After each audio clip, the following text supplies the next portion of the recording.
myself so that my glorious voice plays audio-wise, and then I'm unmuting the desktop so that when you all speak, your glorious voices will be there, and fingers crossed. Hey, look at that. We did it. We did it. Say hi, everyone. Hello, everyone. Wow. Hi, everyone. Hey, everyone.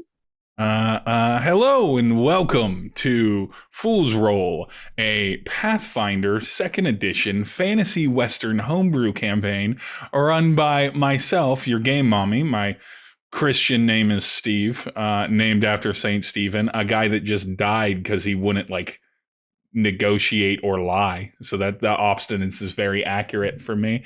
And I am joined by my wonderful Western heroes back in this beautiful world that we've come up with together. This Pathfinder Western game here on Beggarstreet. I'll get a little bit of business out of the way. We'll do introductions, and then we'll get right back into the recap and everything like that. So a little bit of business out of the way. I'd like to thank Beggarstreet and specifically Will, Force of Will, the kind of owner-operator of Beggarstreet, for letting us stream this non-Dungeons & Dragons, very much almost Dungeons & Dragons, but not quite, game here on this. I'd also like to thank everyone who tuned in last week and let everyone know that heretofore, VODs of this video, if you don't manage to catch it in the live or have to leave while you're watching it, will be back on the Beggarstreet YouTube channel. I think it's youtube.com/@Beggarstreet. Will be uploaded Tuesday mornings at around 10 a.m. West Coast time. Maybe a little sooner than that, but Tuesday morning. So the following morning, this is our every other week stream. We meet here every other Monday at 6 p.m. And I'm so glad that you can join us. But I am extremely excited that my players, for the most part, could join us. We are without our Saito. We're without our little adorable Kitsune samurai boy for this session. Well, they get busy living in the real world, which is ridiculous. So we do not have Jack with us, but we do have the rest of the squad. So let's start with our lonely person at the bottom row of the players. Julian, would you like to introduce us, name, character, and kind of like what class are you? Yeah, hey, I'm Julia G's. I am playing Nell, a human swashbuckler who's just out here trying to make an honest living by doing dishonest things. Perfection. Right above Nell, another person trying to make an honest living. I don't know if everyone's trying to make. I know a couple of our characters make honest livings. But Scout, how about you introduce yourself? I am Tally Fulbright. I'm a half-orc inventor, and that's basically what I'm after. that's what I'm after. Let's jump over to with a greater height on the old measuring tape. Now, every 2 weeks, there's more verticality to him every day. How about you introduce yourself, Jordan? Wrestling bison with his eyes on the horizon. It's MC, your favorite robot barbarian. Somebody has listened to a lot of NADPod. Am I going to make this group do rhyming intros? We'll find out next week. Little rhyme tag intros. I don't want to steal it, but I do. I fully approve if you want to do it on your own. We always say last but not least. And it's true, but it feels empty and hollow. So we'll say the most memorable one, because they'll be the one that you've most recently heard as we continue into the recap. How about you introduce yourself, Ray? Hello, I am Ray Rika. I play a big cactus woman who is a barmaid. Barmaid. That is your background. What's her name? Her name is Jolene, or commonly called in the campaign Jolly Bell. Jolly Bell, occasionally Jolly Bee. We're going to work on that. That's going to be a several episode journey.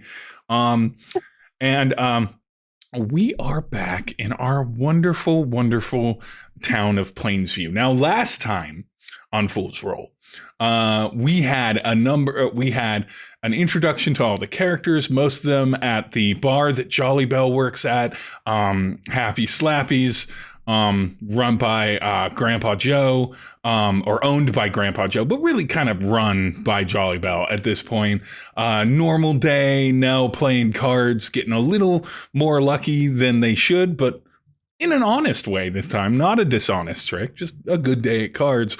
Little bit of conflict there. Big Bill very upset about losing. Tally kind of keeping an eye, as well as Saito keeping an eye on things. Just an average afternoon. Jolly Bell, of course, working. The other employed person,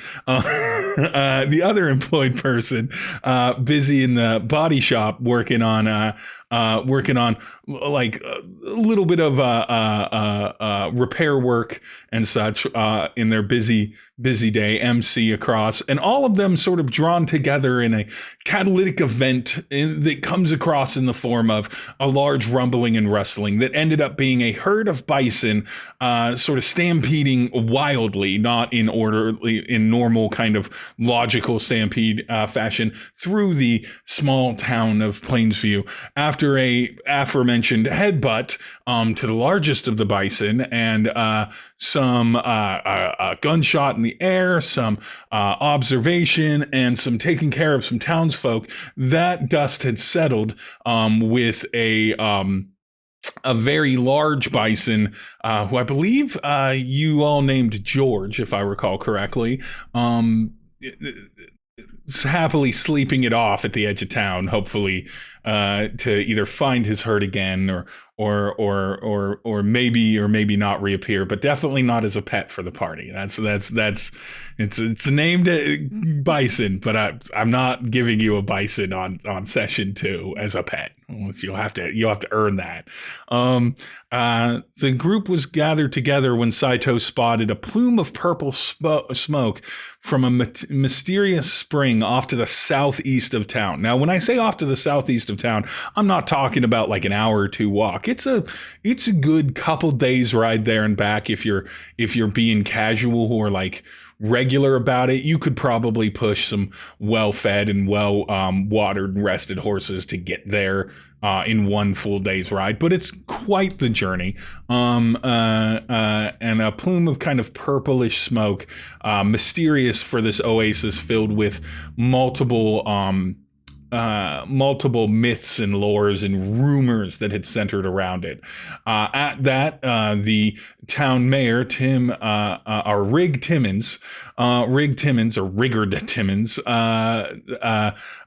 was looking for some people to go and investigate. And since our little cadre of protagonists managed to handle the panic situation so well, and of course local law enforcement was too busy protecting the town itself, it seemed that they would be offered contract work. After a bit of negotiation and maybe some strong arming or strong eyeballing, just some side eyes and some glares, we got a decent offer of individual gold up front. MC, of course, bought everyone around, and that is sort of where we left off last session.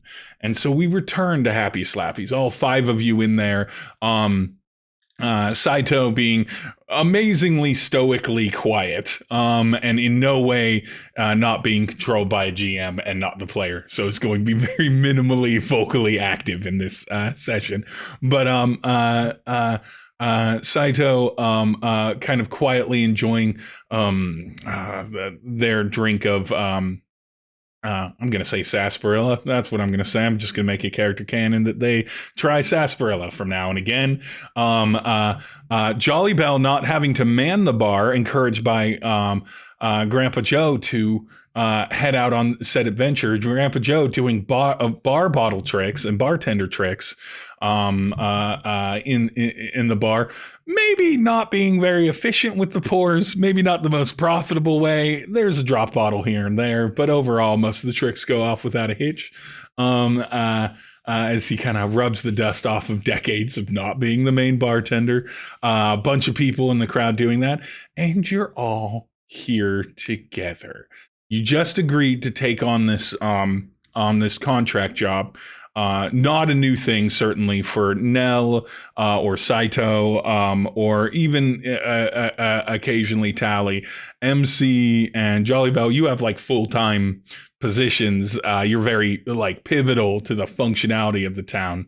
But you know, not unheard of, certainly, in a smaller town like this of 150, 200 people, if you spread out to the farms.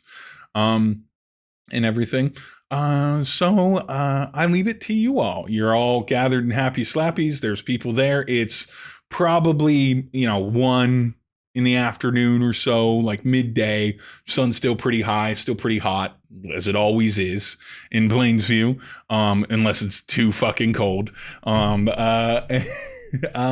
are you doing? What's the plan? What are you all up to?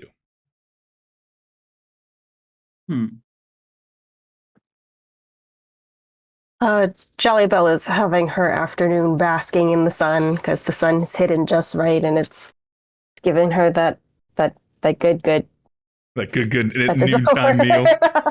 A good noontime meal. Afternoon. Good photosynthesis. Yes. Everyone very used to the giant plant woman just like walking out, arms spread. T-posed. I was right out in the front, basking in that sunlight. Beautiful sunny day. Nell is just drinking the free drink, taking advantage of that. If Tally and MC still inside, she's gonna be like, I mean, should we set out probably in the evening, right? Better go when the sun's not out. Probably be wiser. Avoid the heat and all. The heat's what's killer. I mean, unless y'all have a better idea. Sounds right about me. I don't know what y'all mean. The sun's great. Well, I mean, we're not all plants, so it's just a random guy that has taken to random townsperson that has taken to joining Jolly Bell in her sunbathing. Fully burnt skin, like red, just so sunburnt, just like, I love the heat. I agree with Jolly Bell. This is fantastic. Like, absolutely looks like they're irradiated as a human being at this point. Just cooked every day. You know that in 10, 20 years, they're going to look like shoe leather, but that takes some time. Find your bliss, man. Find your bliss. Yeah, okay, bliss and blisters. Yeah, I think the night's gonna be what works for. I mean, MC is made of solid metal. That's not actually solid. It's and I point to several gaps. Like there are places you pass right through. Volleyball immediately turns around. What does that mean? There are gaps in the chassis, but right. That's good to know. Mama. But overall, I mean, I just think we gather supplies, we head out without the plan. Is there a place in this town? Do we get like riding horses, or do we just walk through the desert? You walking it? Am I walking? I'm just saying, I don't know. I haven't been around here as long as the rest of y'all. No, I wouldn't advise it. So you know that there is a general store in this town to pick up kind of walking supplies, your rations, your water, your camping supplies. I would imagine at the very least, Nell, Saito, and Tally already have sort of like the logical small tent, bedroll, canteen, because you've all mentioned that you've done at least some work and some traveling, and there's plenty of call for something to make you camp overnight. And so you have essentially what's an adventurer's kit. I don't think those are in your character sheet yet, but I will add them. But adventurer's kits from your previous work. Jolly Bell and MC, well, MC, you both have very unique requirements for survival by comparison to these much more mammalian creatures. And I don't know if either of you would have sort of traveling gear. As for horses is a pretty interesting thing here. So there's not like a stable for horse rental. This is not a big enough town to have like a bunch of things where it's like, oh, here's your rent a horse. You can get a horse for a day. Like, there's just not enough need for it. But there are farmhands. There are a couple of ranchers and stuff. And so people might be willing to loan you out horses for a fee. I don't know if any of you would know exactly how much that would be, because it's not a consistent price. Would I be able to use a society roll to kind of make an educated guess? Yes, you would. Living here and whatnot? Yes, you would. Okay.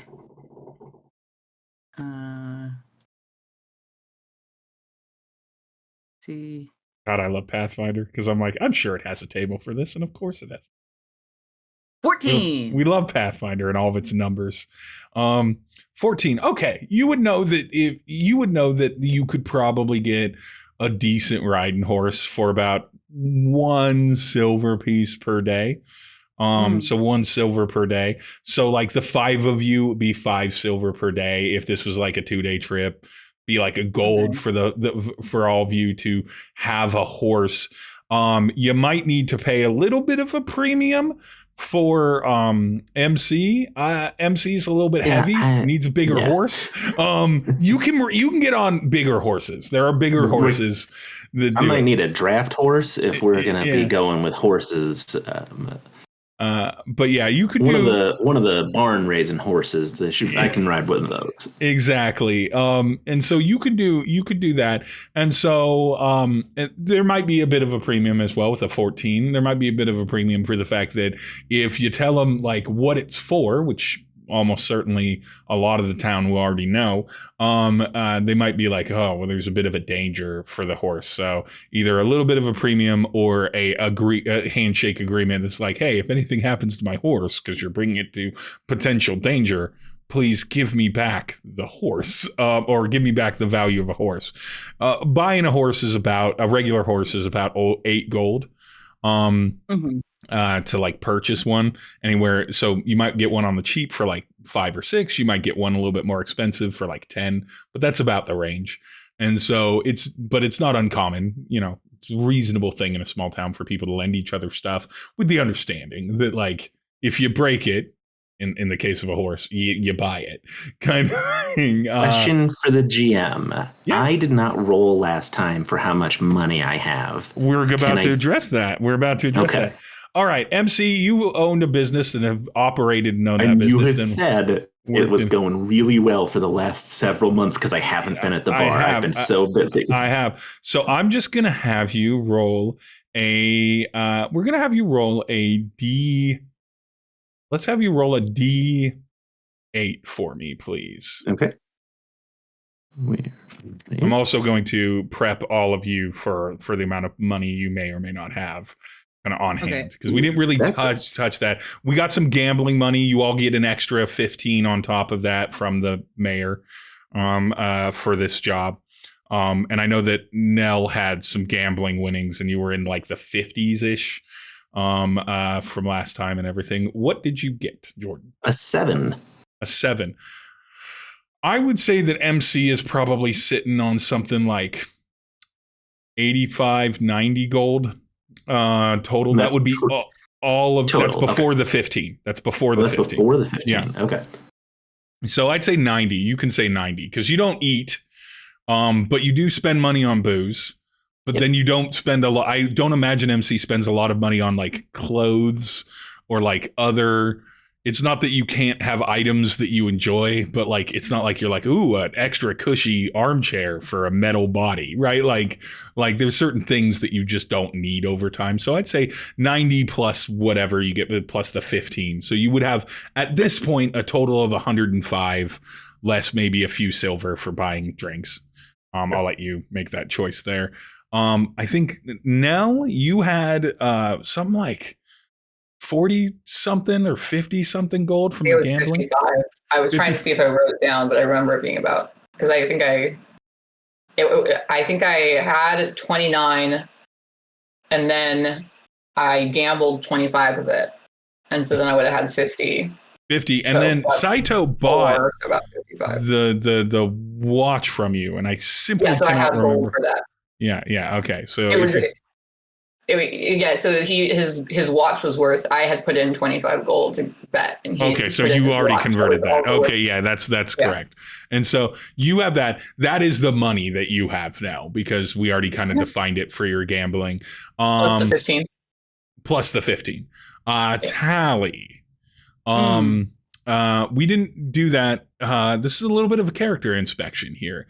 Did you have would you feel like Tally would be concerned with having a significant amount of money on hand? Tally is the type of person that, like, she's not like greedy or anything, but she does like her creature comforts. Like, I imagine she has, like, I think when I was making her stats, her armor is like this, like, basically reinforced leather trench coat that looks really nice. So it's like stuff like that. Like, she likes her stuff. You know what I mean? You would say that Tally maybe prefers specific, high quality individual items over breadth of wealth, and so it's more important that the thing is made well and is than you have like a lot of stuff. And then of course creature comforts like being able to stay somewhere comfortable and everything like that. All right, I'm just gonna have you give me a D20 roll. All right, D20. We're doing this a little bit differently. In normal Pathfinder games, everyone would just start out with 15 gold if they were level 1. They just start out with 15 gold. That's just how it normally is. And then you buy all your starting equipment and everything like that. And you usually end up with anywhere between almost nothing and like 5 gold left at the end of the thing. But all of these people have been here for a period of time, have been doing jobs or have jobs. And so in my mind, they would have a fair amount of savings built up in a small town that has enough business and enough influx as a throughway between larger cities and larger spaces, more important spaces, to have built up a fair amount by it. So 17. Okay, so your starting gold is 32, and then you add the 15 at it. So you're at 47. Okay. And everything. It ain't bad. Jolly Bell. Give me a... How would Jolly Bell feel about how much money Jolly Bell takes from Happy Slappies as like a wage? Probably tip. Just what? Tips. Just works for tip? All right, I need you to give me a, what is it, a will save. Will save.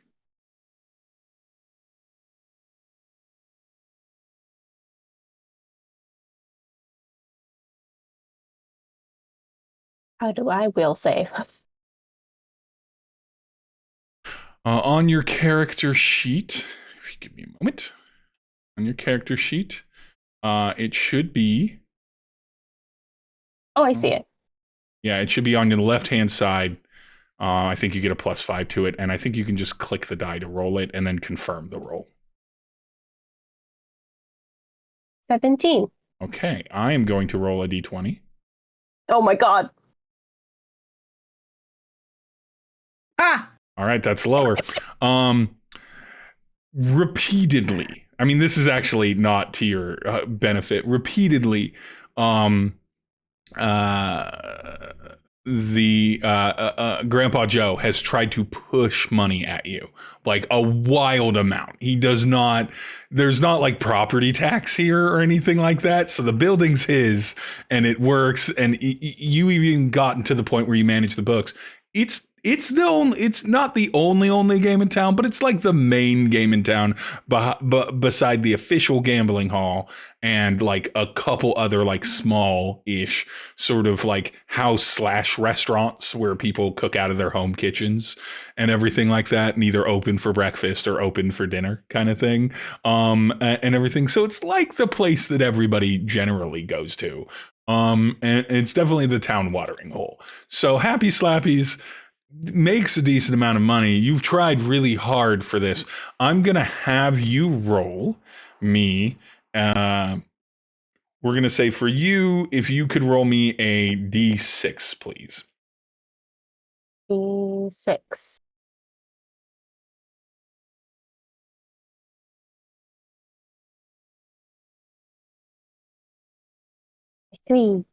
Three. Okay, so you have 45 plus another 15, so 60 gold for taking on this journey. But you had about 45 gold sitting. Since you don't need to eat food and you're basically able to get any beverages you might want to try or any things that you might want to just simply, enjoy at wholesale cost for working at Happy Slappies, you don't have a lot that you need to operate on day to day. And so, yeah, I'd say you have 45 gold up to this point and then 60. How would you say that, because you've been working there for probably the better part of 17 years at this point, ever since you were old enough to be a server at Happy Slappies, and you've been around town for a long time. Would you say, how would you say that Jolly Bell spends her money if it's not for, or like in general, because you get tipped over time, 360, you work most days, right? So when you're working almost all the time, it's easy to accrue money when you don't need like many creature comforts. How would you say that Jolly Bell spends most of her tip money? Probably mostly on Grandpappy Joe, like for groceries, or if they happen to pass by a store and he's like, "Oh, that's nice," and she's like, "I'm gonna go buy it for him. Here you go, Grandpappy Joe." Like, so Grandpappy Joe lives very comfortably. Oh yes, she spoils the crap out of him. Yeah, he lives very all of his garments, absolute premium garments, custom tailored, fit him perfectly. And everything. And he keeps trying to push back, but because you rolled a higher will save than my persuasion as Grandpappy Joe, you always end up winning, whether it's later that night, or the next day, you just give it to him anyway, all sales final kind of situation, or you sneak it into his wardrobe, or you just convince him in the time. And he has a hard time saying no to what is essentially his surrogate grandchild. So you all have a fair amount of money. You all have somewhere between 40 and in the case of MC, like 100 or so gold, and everything. So you definitely can afford the horses portion of it. Are there any other things that you think you might need for said adventure? MC for sure is concerned about the squishier members, the people who aren't made of metal that are coming with, and would, if there are like healing kits or medicine kits, I think is what they're called. Yep. Would definitely try to buy some at the general store without anyone noticing that he is buying them. Do you buy one or two? Two. Okay, I believe healing kits, if I recall correctly, they are where's my compendium? 10 or 5 gold apiece. Because they're very powerful. They each have 10 charges of using the kind of post-combat healing practice in Pathfinder. I might as well explain this. You're trained in medicine, correct, MC? Yes. And yes. I think you're MC, the only one who is. Yeah, MC has taken the time because he understands how clockwork things work, that he has now just adapted that to how people work as well. So it's like a veterinarian looking at a human, but that's how he operates. So because there are no healers in this party, there are nobody with magical healing and everything. Pathfinder has a sort of like treat wounds mechanic, which essentially allows anyone trained in medicine to use a healer's kit, a medicine kit, essentially, to heal another party member between combats. There's a 1d8 mechanic to it. And everything, and it uses charges of said medical kit to be able to burn through some healing without necessarily needing some healing magic. There are feats and everything that allow different people to use it in combat that you can consider taking over time. And of course, there are also things like life elixirs in this town. It's not a very big town, so it doesn't quite have someone pumping out healing potions. But there are life elixirs. Life elixirs allow you to see or allow you to heal at a very low rate of like a 1d6. And they're each about 3 gold apiece. Potions and life elixirs come down. The medicine kit you can get from the general store. If you want anything alchemical, there is a particular salesman that's been in town for the past few days that you could go to. If I were to make a recommendation based off my experience in Pathfinder, it's not a terrible thing to go a little serious with the healing. Long rests don't work the same in Pathfinder. You don't automatically heal up all your hit points on a long rest for one day. So it is a concern and everything. And so definitely it would be 10 gold for 2 basically healer's kits, which would be 20 charges. And the only limitation of that is if you apply it to a person, you roll your medicine about it. Based off the success of that roll, you heal them, and then that person cannot receive more healing runes for the next hour in game. Okay. But yeah, also if there's a snake oil salesman, MC is for sure gonna go. Yeah, and Nell wants to visit the alchemist too. The alchemist. At the edge of town. The edge of town, there is a large wagon. It's a fully encased wagon with giant doors on the side that open up for business. It's got a sign on it at the top of the side of the wagon, and the doors kind of open up to sort of like essentially your classic sort of side cart sales. You're in our modern times what a food truck would look like, where there's kind of a serving window, but you can actually see tons of baubles and potion bottles and little bags of alchemical spices or alchemical powders, as well as spices, dried leaves, and everything.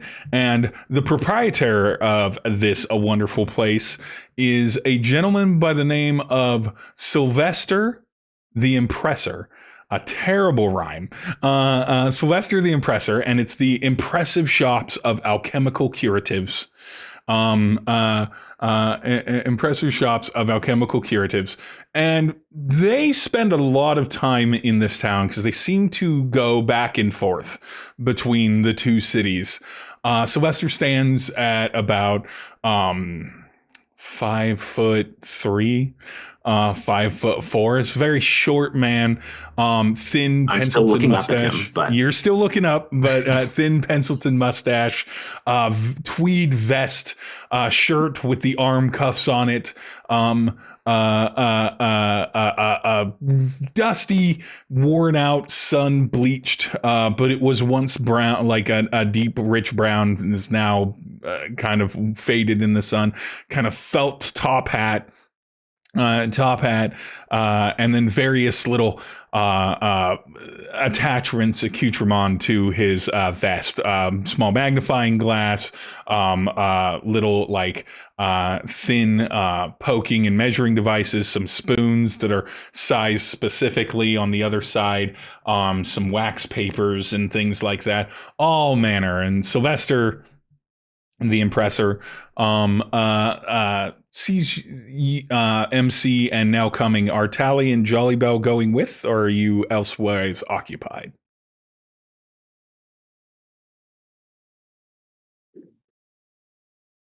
So, is he really a snake oil salesman, or is it kind of like a 50-50 shot? You're gonna have to find out in the roleplay. Okay, You can roll a little bit of. Is there a history? There's a history, right? There's a lore of some kind. Lore, I guess. Let me look at the skill sets and remind myself very quickly. You can roll a either a society check, or a insight check. Sorry, not insight check. That would be a perception check on Sylvester. Your choice. All right. I'm rolling society because it's higher. Mm-hmm. You rat. If it was on 20 and it flicked over to the 8. It's 13. 13. You haven't really bought anything from him because you don't really know. Tally, you don't really know. You do know that some of his things certainly work. He hasn't been run out of town, so it's mechanically he must not be selling completely fraudulent everything, because people buy from him and everything. But there's some about Sylvester that just doesn't add up 100%. Slightly impressor. It's not as impressor as one would hope. What about Jolly Bell? I'm going to roll a perception check to see if she would know that or not. All right. Mm-hmm.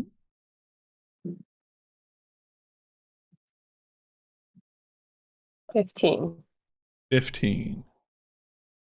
We are going to move this off to the side and pop it out. 15. This is a very charismatic mammal.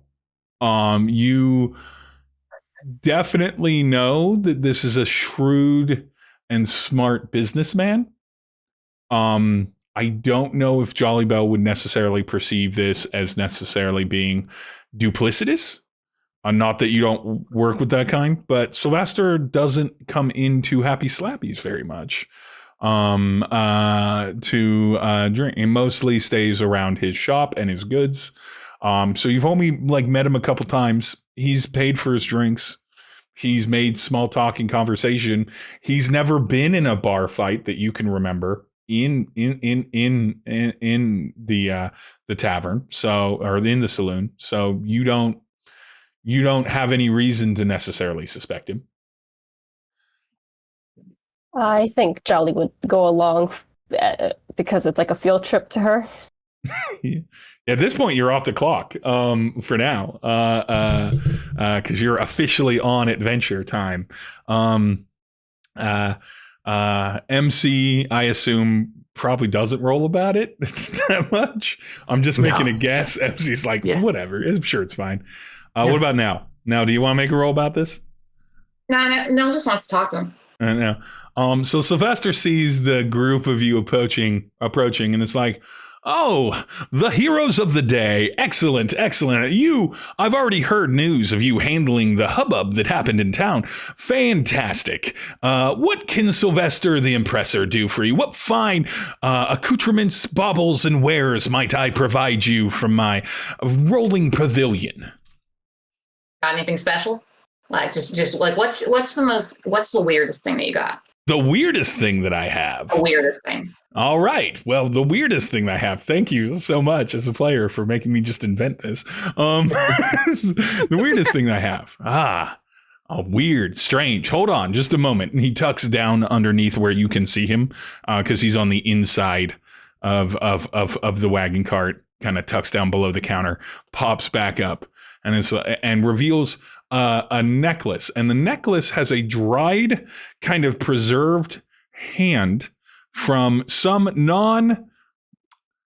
non-peach fleshed, non-human, elvish, orcish fleshed creature, something maybe with scales on it, but it's been turned into like almost a solid sediment that has a jeweled eye in it, in the palm of the hand. Right in the palm of the clawed hand, and it shrunk down to such that it clearly was an adult creature's hand, but it is now the size of like a doll's hand with this little jewel crusted eye. And it's like, well, this little nasty thing is, forgive the pun, my prized jewel, as you can see the jewel in the palm of the hand. I managed to win this off of somebody with a little bit of negotiation, a little bit of trade, and a little bit of magic, and everything. And it's careful. It's very powerful. And he kind of hands it down to you to let you take it. And he's holding it with his own fingers. He's not like holding it with like a cloth or anything. What does it do?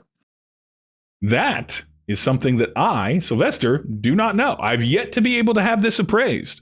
It's quite a costly and mysterious thing, but it reverberates with arcanic energies and was told to me to be very powerful. The jewel in it is easily worth 20 gold in and of itself, but it's supposed to have magical, mystical properties. I've been told that it brings fortune. I've been told that it brings terror to those that would seek to harm its owner, its possessor. Can I roll an occultism check about it? Yeah, you can. Cool. 15. 15. You know that there are things like this. It's not you didn't feel suddenly sick or dizzy. There are definitely cursed objects and everything in this style. This has the feeling, it's definitely, while you're kind of handling it, the hand was attached to a living thing at one point. It is indeed properly there. And I'm going to say with a 15 occultism, you know that things, cursed objects that have societal value, it's not so much that the jewel in and of itself is inherently more valuable than a stone, but society values it more, right? And so that value, that sort of thing, gathers a bit of energy.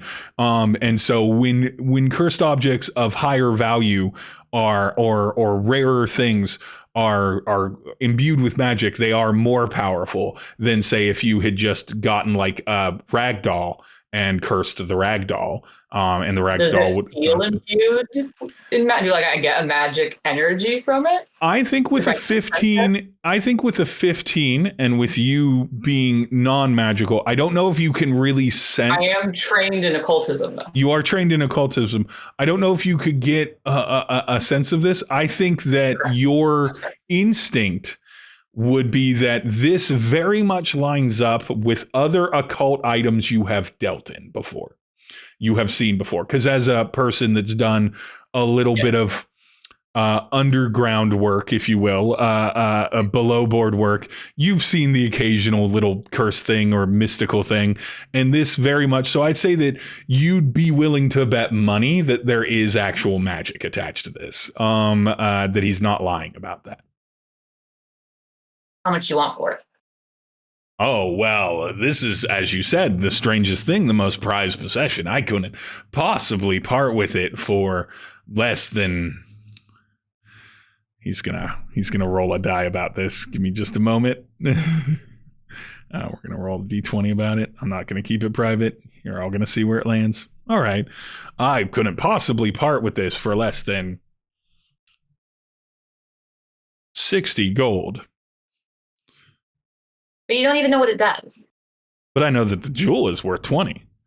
And I, of course, didn't get it for nothing, so I've got to make that money back. Plus, of course, retailer markup. It's all economics and business. I'm sure our friend MC or our friend Jollybell knows this. It's the manner of business. You get a thing, you charge double than what it costs you at the bare minimum. And that's where I'm going.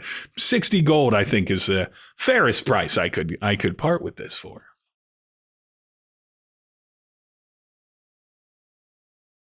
Do y'all think this looks like cursed, like bad? Or do you think that cursed like fun? I think it was probably most unlucky for whoever's hand that is. Well, It sure. it does Their appear to be a misfortune. tiny hand that is no longer attached to a body, so I presume not fun for at least the person whose hand it was. But But it's not maybe our fun hand. for you, yeah. Exactly. Maybe Like, we your don't- loss is maybe your they like gain. that in the desert, and they just hand on the sky. I'm just saying. MC, Well- do not encourage her. I know Can that I make a tiny- perception roll to see how badly Nell wants this? Yeah, I mean, you're always welcome to do stuff like that. Yeah, when I was pitching the bridge of my nose earlier, Tally was absolutely doing that in front of God and everyone. Just, That's a 16 perception. I think she just thinks it's cool. Like, I don't think that she's dying for it, but she thinks she likes weird, cool stuff, and she's a little, into the cult. So she's like, this is cool. But she also doesn't think it's worth 60 gold. Well, I know She's really, she'd be into it if it was cheaper, but she's kind of, waffling now. I know that tiny hands belong to tiny people, like what they call babies. And people find babies fun, and this baby comes with its own little toy jewel, so maybe it'll be fun. I don't know. That logic makes sense to me. Tally Tally roll. locked eyes with Sly. And it's like, it's not quite I hate you, but just like, Tally you have takes done one this to me. psychic damage. exactly. It's just like cons- looks into the office, but at his face. Just like, I mean, I think that makes sense. I think that makes sense. I don't know. Well, wait, do you guys want something? Let me Sylvester, think do you about it. have anything that we're traveling in the desert and things that might stop bleeding, patch up some wounds, that kind of thing in a quick pinch? Things that could stop bleeding. Oh, well, I do have a number of elixirs that oftentimes benefit travelers. If you're talking about stopping bleeding and making the body hale and hearty again, back in the pink, if you will, then you're going to want my patented Impressor Life branded elixir. A fine elixir indeed. Some say superior in flavor to other elixirs. A lot of elixirs taste like 5-hour energy drinks. I'm just going to make that clear. And they are truly hard to go down. But if you just add a little bit of sugar in it, it's fantastic. And he gestures over, and there's a rack of little tiny little red bottles with little corks in them that have life elixirs. Life elixirs it's simply go and rate. Anywhere you'll find them, they'll be 3 gold a piece, and I don't charge you for the extra flavor benefits of my own personal recipes. How many of them are there? You know what? Just because this is a role-playing game and we make things convenient, there are 5. There are 5 life elixirs conveniently. I'll take the lot. Take the lot. That's 15 gold. 15 gold. We're looking at real big a whole spenders. lot for you. 4, 5. What? You can't work with this. We're buying the whole lot off you. I mean, give me a diplomacy check. Tally's just not having it with this guy. Tally's. I feel like Tally is always going to be like, what price can I get you down Damn it. to? 7. Shit. I understand, and there's always room for negotiation and different things, but to be fair, this is not a unique price. And you all And Yeah. now you would know this, Tally. You would definitely know this. This is not a unique price. This is sort of what the market has set the standard as. If we were talking about bigger potions, more expensive items, I have a little bit more margin to play with. But in these cases, it's 3 gold a piece. Can't fault me for asking. Yeah, absolutely. You know, buyer beware, as they say, and not that anyone needs to beware of me. Sylvester is always an honest and good tradesman. Would you be interested in any spells of warding or protection? Perhaps scrolls that can be cast by people more familiar with the arcane, or some of my other elixirs here that make you a bit more nimble, a bit more spry, or a bit more quick, and everything. And he lists several little minor bonus elixirs. Yeah. Tally kind of go, the quick one. How much is that? Great. It's a great question. You're asking a We don't good have question. nothing like. I don't think we need scrolls. We don't have nobody like that. So It's the instinct is good to not buy scrolls. You don't have anyone. Where are you? Where's my compendium? There it is. You don't have anyone that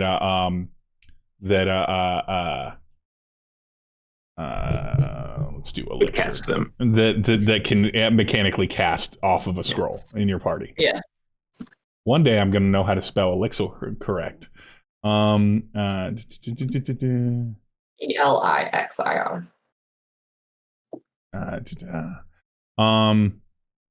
So yeah, you have a number of potential elixirs. I should just do this off of a player sheet. You just use Saito's since Saito isn't here. In it. Consumables. Search. There we go. Do elixir.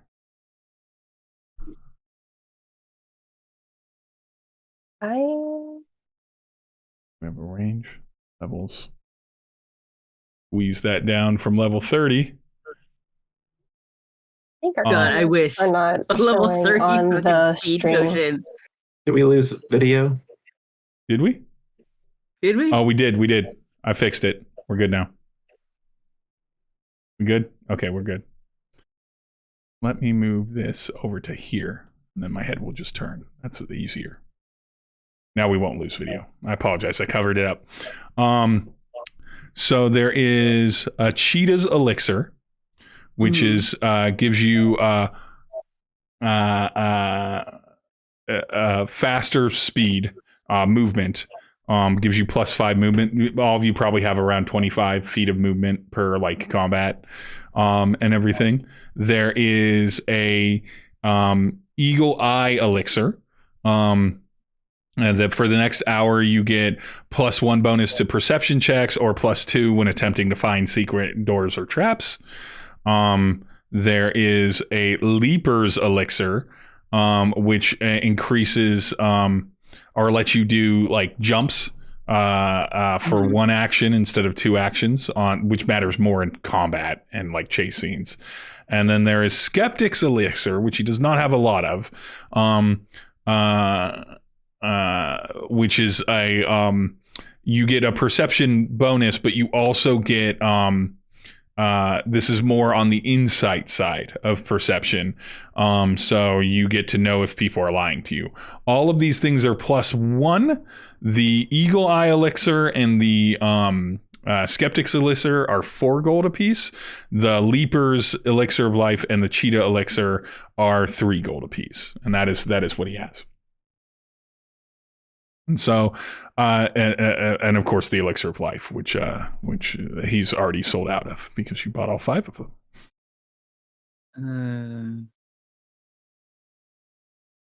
I definitely want the Leaper's Elixir. For better leaping and movement. And Yes. I will make judgment calls. Like those are the item descriptions and everything like that. But of course, you know, we're role playing here, especially while you're exploring. If you're like, hey, if I take the Leaper's Elixir, can I, instead of it doing this thing, can it make me jump better so I can leap higher up or get over a gap? You know, that kind of stuff. Right? We play it loose. we play it a little bit so that you can modify the items to make them make sense for where we're in at the moment. So if you're interested in a Leaper's elixir, he's like, I've got 3 of those. 3 gold apiece. The effects tend to last for a very short period of time, only like a minute or so. Yeah, I'll take 2 of those. All right, take 6 GP off your thing, and then we'll move those into your sheets after the stream. Let me get that Eagle Eye elixir. Eagle Eye elixir, that one's going to be 4. It's a little bit better, but it is great to be able to see things like traps, hidden doors, things like that. You never know what you're going to find out in the desert wastes. And that one lasts for an hour when you have it. So it's actually quite a period of time. Just the one? I have 2. I have 2 of those, and they're 4 gold apiece. 4 gold apiece. All right, I'll take them both. All right. Anything, MC, you've already bought a number of life elixirs. Is there anything else that you would like to buy or are concerned with? No, I think I'm fine. I've got a trusty hammer, so. Yep. Sometimes all you need, the only tool you need is a hammer, because everything is a nail, and you can just drive that nail in, or spike, I think, in your case. Exactly. Don't look like a smoke bomb. What? Like something like smoky, like make smoke. Oh, like a thing that scatters smoke around the area? Yeah. It's a great question. Why did a poncho that would fit him? And she points at MC. Some sort of I'm thinking, because I thought he was solid metal, but it turns out he's not. And so I was thinking it would protect him from dust and bits getting inside his gears, and also protect him from the sun. But I don't know if you sell ponchos. Oh, you don't have to worry. The dust doesn't bother me, and the sun. I mean, people find it unpleasant when they touch me because I've become excruciatingly hot. But it doesn't bother me on the inside. You don't overheat? No. Don't you think he looks snazzy in a poncho though? I think, you know what? I would be more than happy to throw a poncho in with as much business as you're buying me. If you would like to get your friend MC a poncho, you would look quite handsome in a poncho. A little bit of accessory. Mighty fine in a poncho. Well, you don't have to wear it if you don't want to, but then at least MC puts it on immediately. So excited. Aww. Oh, you look great. That was a good call. So absolutely fashion. For your smoke question, we have these smoke sticks. They're what happens is you take the stick and you twist it and it bursts in the center, right? Okay. And then all the creatures within its 5-foot radius, so it's about essentially 10 feet by 10 feet. All the creatures are immediately obscured by the smoke for upwards of a minute, and then the smoke dissipates and everything. But yeah, we have a few of those. We have 3 of those on stock. They are each as well as 3 gold. To be clear, at this point, each of you are getting, at this point where you're currently at, I'm going to discount these items so that it's give you some discounts for all of you.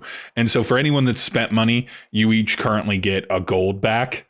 Depending on if you continue to spend money, I might then give you another gold back. But add 1 gold back from what you've already paid before the smoke stick, because you're already buying items and stuff like that, and you're giving them quite a bit of business. Well, damn, Sylvester, you're a real good guy. Honest type. I try to be honest. A lot of people don't like a traveling salesman. There's some people that have given us a bad name. I had to stop selling snake oil specifically for that reason, which is unfortunate because it's useful for a lot of situations. Yeah, I use it in my gears. Really, it's a very fine lubricant if you're going to... It's a naturally occurring. It's a sustainable lubricant, too. You don't have to do any processing with it. You can just MC just does an arm flex and is snake oil is very no squeaks. But you traveling cart, Guy with my proclivity of facial hair and my neatly center parted stylings. For some reason, people just don't trust me. Can't imagine why. I don't see that at all, but I'll take all the smoke sticks. Okay, that's another 9 gold. Because Okay. they're 3 gold apiece. But yeah, those will be there. Jolly Bell, do you need anything for? Are you traveling with them? Are you venturing away from Happy Slappies? Yes, I am. Sorry, I was spacing out at all the wares you have in your wagon. Do you happen to have a canteen of some kind? Oh, I do. I have several things for. Oh, yes. If you're going abroad, you'll of course need some basic supplies. But I definitely have canteens and containers of all manner. Do you want one that's about hand size, or do you want one that's a little bit larger, that's made out of a leathered or a treated bladder? Get the bladder one. They hold better. Bladder? Ain't that Yeah. what they have in people? Mm-hmm. Yes. Yeah, it was previously in an animal. That is correct, but it's been cleaned and treated. It's durable. Animals have them too? Fascinating. Almost everything has bladders, except for 50% of you. Weirdly enough, statistically an abnormality. Fascinating. I'll take one of the bladder ones All based right. off of Nail's recommendation. All right, that'll be that will simply be 2 silver pieces. I'm not even looking at it. I'm just imagine it's somewhere around that number for a better Ooh. canteen. Sly. Hmm? What's the nicest thing you have here? Beside Well beside the baby hand jewel looking thing. Still kind of give him a look when he mentions the necklace. Just, Are you I forgot about that. Are you looking for nice in style, nice in comfort, or nice in a moment of pure grinning satisfaction? Let's go for satisfaction. Why not? And I don't think that I would call you a friend, Tally, but we are acquainted, and I do know about your proclivities. Give me just a moment. Let me find it. She'll kind of put her hands in her pockets and kind of like, all right, let's see it.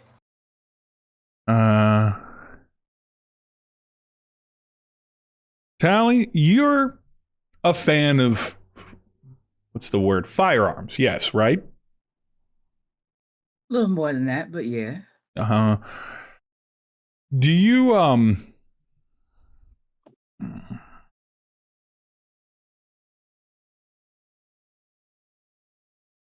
give me just a moment.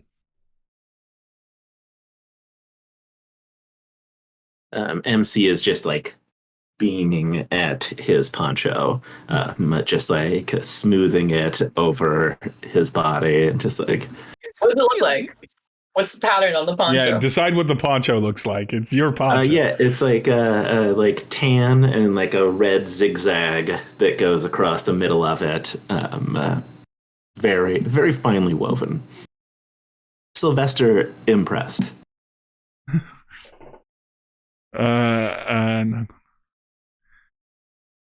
Okay. This may not be your cup of tea, but it might be. Check these out. And he pulls out a set of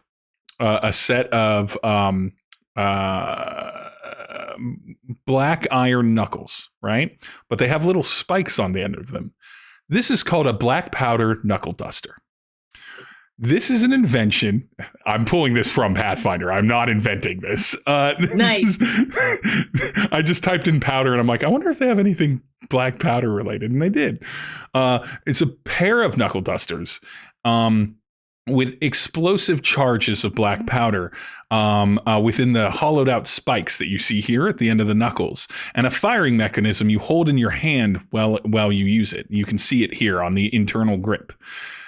This will allow you to not take any penalties or concerns if someone is right up on you and your weapon is awkwardly placed in such a way that it would be difficult to get a good aim on them.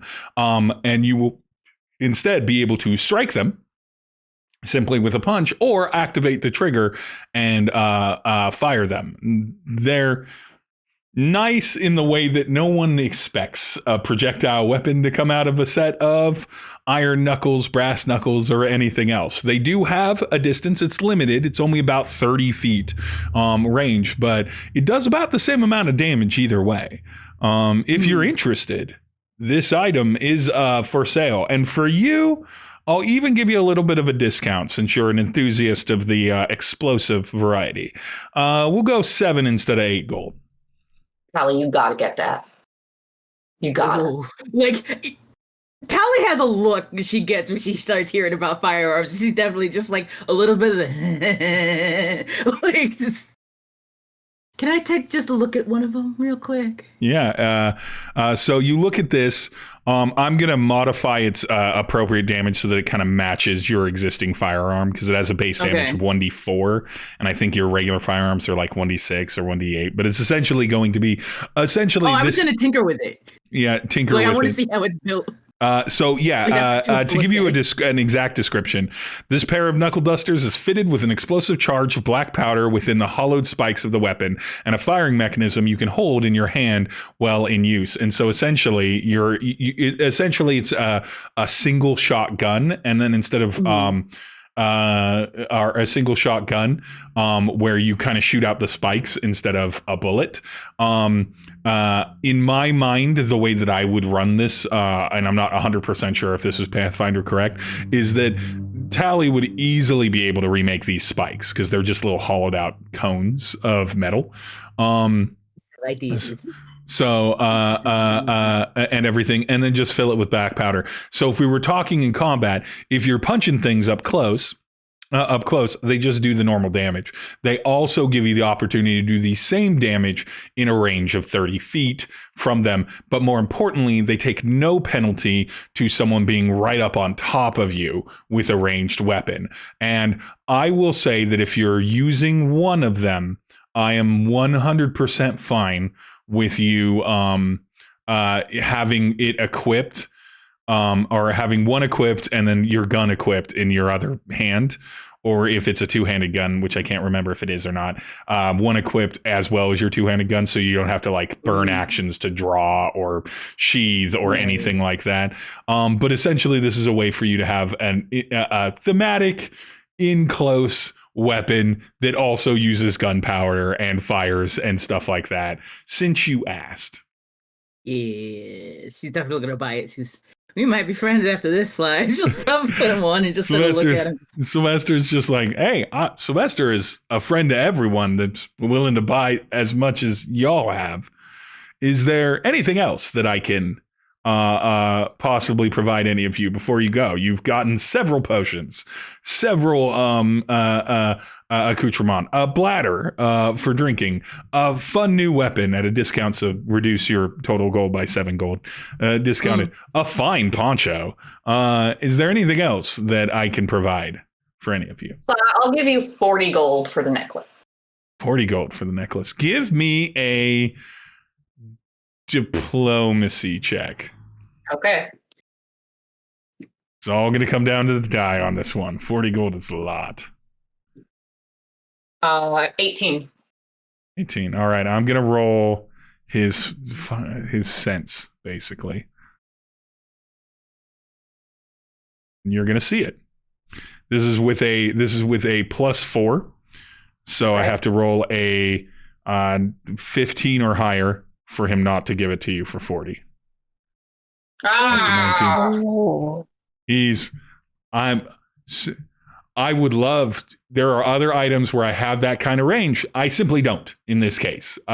It's not specific to you now. It's not specific to this. It's about the amount that I would barely be making any money back on that. And I'm confident that once I get to one of the larger metropolitan spaces, I will be able to easily get 60. I might be able to find someone that's a little bit foolish to pay even more for it. I will, if you like, though, I will hold on to it for you, either when you come back or if you would like me to hold on to it for you. I'm more than happy to hold on to it for one trip around.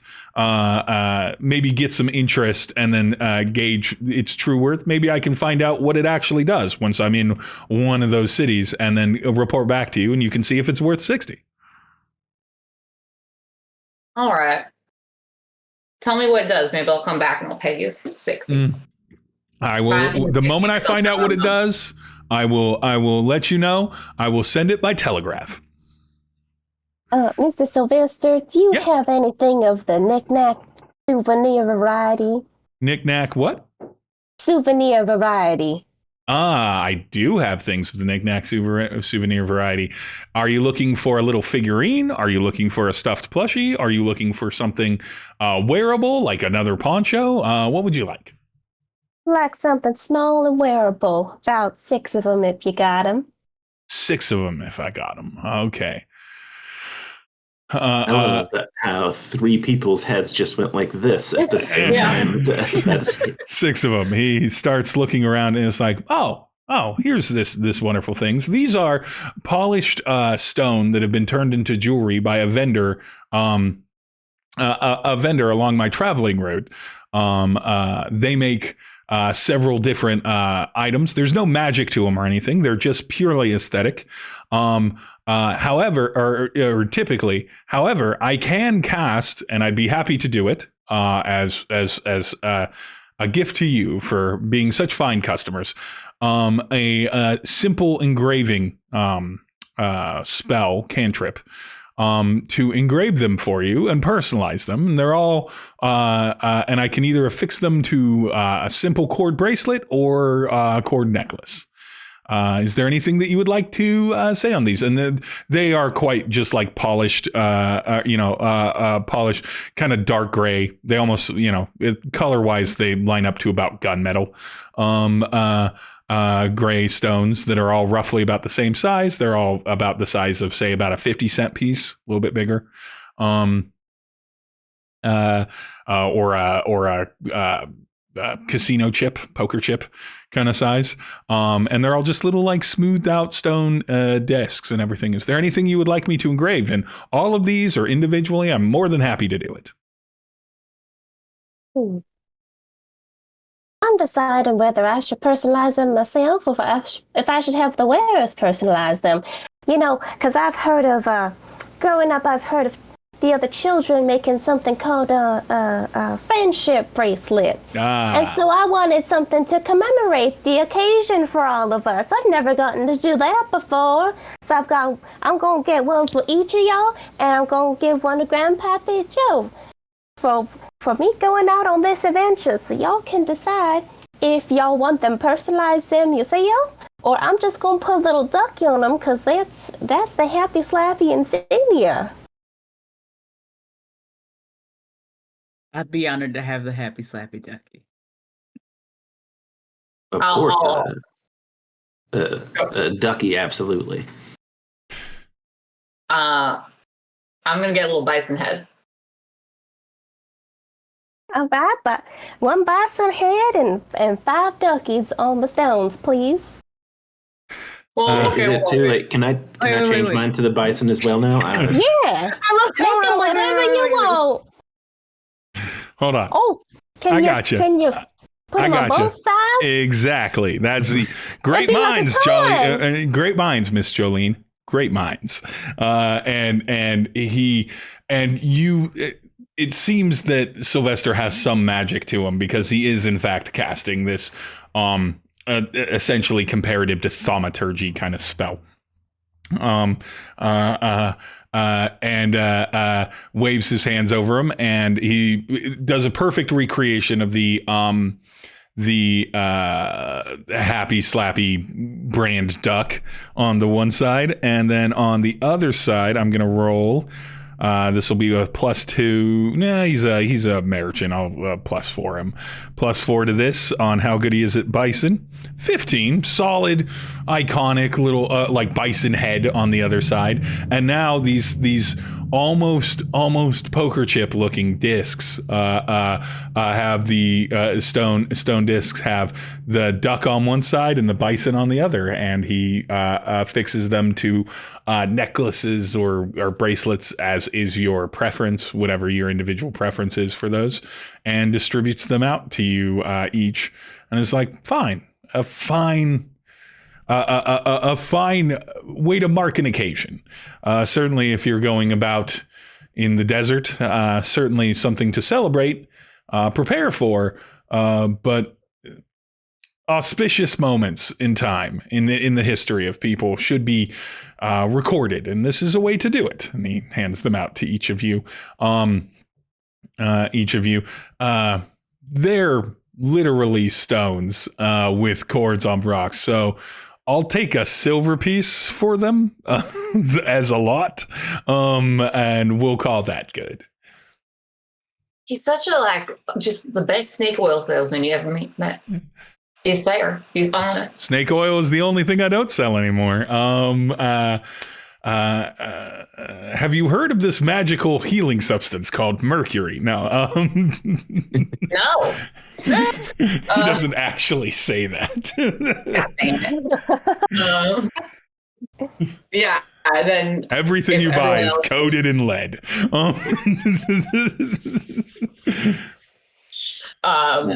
If the rest of y'all, if we don't have any, I was thinking that we could just rent horses and then head on out. Yeah, so I would give, I would say, I need to run back to my workshop before we go. So if I could just give you 5 gold to get a draft horse for me that I could ride on, I'll meet you at the edge of town. I can do that. Callie wants to swing by the general store and get foodstuffs for us squishy folk. It's a good idea. I figured we had stuff if we were the type of people who took jobs, right? So you probably have regular rations. You probably for Nell, Tally, and Saito, you would each have a rationing kit or an adventurer's kit or backpack or whatever it's called. And those come with 2 sets of 7 rations apiece. To give you an idea, rations are sort of the generic term. I'm fine with that being dried bread and cheese, travel, road food, nuts, whatever. Yeah. However, I'm not going to manage this like by the hour or anything like that, but you may see that I will quietly go in based off of what adventures have happened and just delete quantities of your rations, because in theory, for you to just go about a normal day of business, you need 3 an average person would eat 3 rations a day, 2 if they're like moving lean with no negative impacts. Anything less than that over a period of time will do it. So I'll be making kind of those judgment calls and sort of let you know in advance or message you if you're low on it. I don't want to micromanage your pack stuff and everything like that to that degree. I want you to have them, and then offline I can just be like, oh, let me go into your character sheet and then just let you all know, hey, I took this many out, and everything. Yeah. I'm also going to run to the general store. I'm going to buy, how much is a ration kit? A regular ration kit, or just regular rations are plain ration. Let me pull up the sheet. This is what happens when you've homebrewed D&D for so long. So you've used like whole different money systems and decided things. And now I'm trying to work within Pathfinder's economy because I think it's kind of neat and they're a lot more level. It's 4 silver for a ration kit, and that's 7 rations. So that's basically 2 to 3 days worth of food for 4 silver. Okay, and we are projected is like 3 days out there, 3 days back. I would say you're projected probably 2 days out, 2 days back. So, and plus the time that you're there. So yeah, probably like anywhere between 4 to 6 days. So yeah, you're in about the right wheelhouse. So 2 sets of rations for each individual person would easily get it. You don't need to buy any for MC. Yours is essentially mathematically the same. It's just other substances to keep yourself clean and operating correctly. And you don't need to buy any for Jolly. As long as you're out in the sunshine, which there's no reason you won't be for several days. So Jolly just benefits from being a plant person in this run Jolly's of still it. gonna buy a couple because part of working in a saloon, she's used to feeding people. Nell's So- gonna buy 3 weeks worth of rations and the same amount worth of water. 3 weeks or 3 days? 3 weeks. Okay. For 3 weeks worth of rations, let's say that that's a week is about. She said it was 4 silver a ration, and then that had 2 days, so that's 21 days. Yeah, I'm I'm trying to sorry. do the math on this because it has 7 charges. Let's say each set of ration is 3 days. 3 Okay. days for 3 weeks is times 7. So this would be 28 silver or 2.8 gold, or 2 gold, 8 silver. Okay, yeah, she's gonna just round up to 3 gold and Have that. and just 3 weeks of rations and water. Water, I'm considering the water as part of it. I'm not Okay, going to perfect. make you buy water separate. I don't want to manage that. Also, you're going to areas where you can easily get more water, but it's good to have walking This is around more- water. This is more of a character choice for Nell than it is like a. but no, having 3 weeks of rations is good. Also, just to give you the heads up as a GM, I will never, ever, ever have your food expire on you. I don't have the time or mental instinct to care about tracking your food's potability. You just have it. Yeah, I would never. I get it's more of I'm not expecting you to keep track of the I just as a character choice for Nell. I love she it. over prepares for. I love it. And there may be a situation, maybe you run into people that offering a bunch of food to might be a benefit to. You never know because you're in kind of an area where you're comfortable in Plainsview. Yeah. But the moment you step out of civilization, it's not the kindest place to be live in. And that's what she's thinking. So she over prepares. And that's what she gets at the general store. So MC lied. He did not need anything from his shop. He is going to go and buy the 60 gold hand from the traveling salesman to give to Nell. Not now, but later. So I'm going to go ahead and mark off 60 gold. Holy shit, MC. That's why you give your players a bunch of money, because they'll just use it and then they'll be poor again. And that's really the best. Is the players will spend money if you give it to them. And game like Pathfinder has pretty good money systems for like its encouragement. It's much better than any version of D&D has ever been at being like, no, this is actually, it feels balanced and good, and the things we can get are good. Just to give you all a little bit of insight. So I decided that Plainsview was a level 1 town. And what that means is that when you're in a Pathfinder and you have a level 1 town, if you choose to do this, you can get anything that is a level 1 or level 0 object if that town has shops and stuff like that. And so they literally build it in a way that as a GM, you could look at an adventure in Pathfinder or anything and be like, oh, they can literally buy anything in the player's handbook, or like any equipment at this certain level, because everything in Pathfinder has levels so that it's easy to know when you should provide them for characters and when you shouldn't. And so all of the things, including the I was surprised, the black powder knuckles, are level 1 things that are accessible to you. But yeah, that level, that thing, the reason I bring this up, I don't know what that does yet. I've made that up on the spot because she asked me what was the most interesting thing. And I'm like, I don't know, baby-sized hand thing with a jewel in it. Sure, that'll be cool. And none of you are magical, so I don't need to know what it does right now. So we'll find out what that does for you next session. Maybe if you use it. But yeah, okay, take off your 60. You get the Nell gets a jewel encrusted corpse hand eventually. MC, you also suddenly are in possession of several bonus ponchos, because he knows that you like them. So you don't just have the main poncho you're wearing; you have, I don't know, half a dozen backup ponchos that you can make use of. You can theme based on the day. Yeah, Cute. instead of a tuxedo T-shirt, it's a tuxedo poncho. It's up to Jordan. These look exactly like whatever Jordan decides they look like. So what colors does Nell wear? Because MC is for sure matching her with his poncho. She's wearing like big black overcoat and kind of just like I would say like a reddish tan shirt underneath. Kind of yeah. So total, but yeah, it's many poncho varieties. After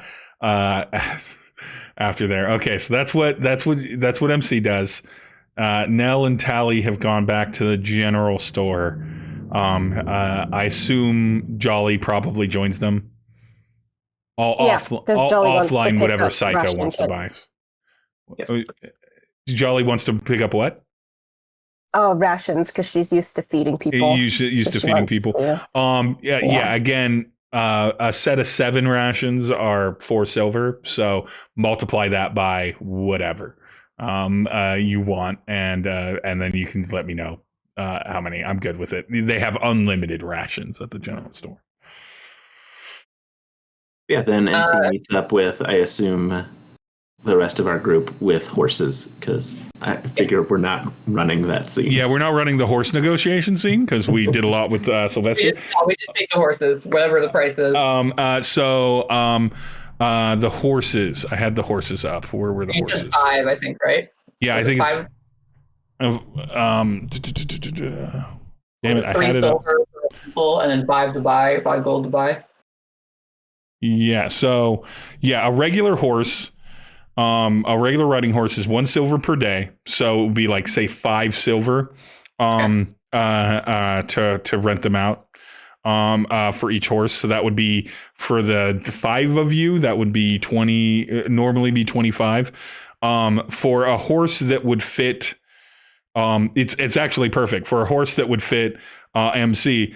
MC gave you 5 gold, and you're like, that's a lot to rent a horse. It literally costs 1 gold a day to rent a war horse, which is the kind of horse that MC would need to carry his weight. So 5 gold for that Jordan probably already took off his total, and then 20 silver per day. So or 20 silver for each of you. So it'd be 5 silver off each the rest of you. And then you don't need to worry about loadouts or heaviness or anything like that. And I will throw in as part of the rental price. The water and food supplies and everything that these horses need, simply because I don't want to track it. And so you now have horses, food for the horses, water for the horses, saddlebags to carry the stuff with the horses, all that good stuff.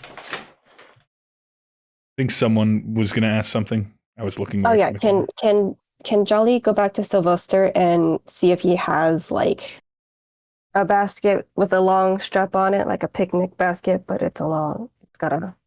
You want just like a classic, like bifold or 2-fold lid handle over, but also as a carrying basket, or like as a messenger bag as well. Yes. He makes that for you. Like, he has the basket, and then he's like, "Oh, I'll just fix this strap. Here it is." And so you have a picnic basket, backpack, if you will, that'll work like a backpack. But is in fact a picnic basket. Okay. Thank you. I'm sure that has numbers to it, but you'll get it with something else. I'll deduct that. It's not a significant, hugely expensive purchase, so we'll figure that one off offline. So you have your horses, you have your supplies. Is there anything else you want to do before it becomes kind of evening and you head out?